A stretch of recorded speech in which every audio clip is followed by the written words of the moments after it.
পবিত্র ঈদ উল ফিতরে এবার সরকারি কর্মকর্তা কর্মচারীদের জন্য ঘোষণা করা লম্বা ছুটি আরও লম্বা হলো। ঈদ উপলক্ষে আগেই 5 দিন টানা ছুটি ঘোষণা করেছিল সরকার। সেখানে এখন নির্বাহী আদেশে 3 এপ্রিলও ছুটি ঘোষণা করা হয়েছে।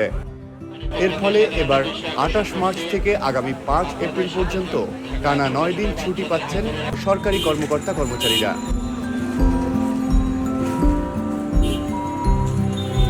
আজ উপদেষ্টা পরিষদের বৈঠক সূত্রে 3 এপ্রিলও ছুটি দেওয়ার বিষয়টি নিশ্চিত হওয়া গেছে।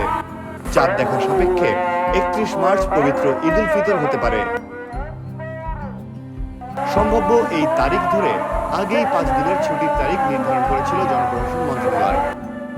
এই হিসাবে কাগজপত্রে 29 মার্চ শুরু হচ্ছে ঈদ উল ফিতরের ছুটি, কিন্তু নির্ধারিত ছুটি শুরুর আগের দিন 28 মার্চ সাপ্তাহিক ছুটির দিন শুক্রবার। একই সঙ্গে একই দিন পবিত্র শবে কদরেরও ছুটি। ফলে বাস্তবে ছুটি শুরু হচ্ছে 28 মার্চ থেকে। পূর্ব ঘোষণা অনুযায়ী ছুটি শেষে অফিস খোলার কথা ছিল 3 এপ্রিল বৃহস্পতিবার। তার পরের দিন আবার সাপ্তাহিক ছুটির দিন শুক্র ও শনিবার।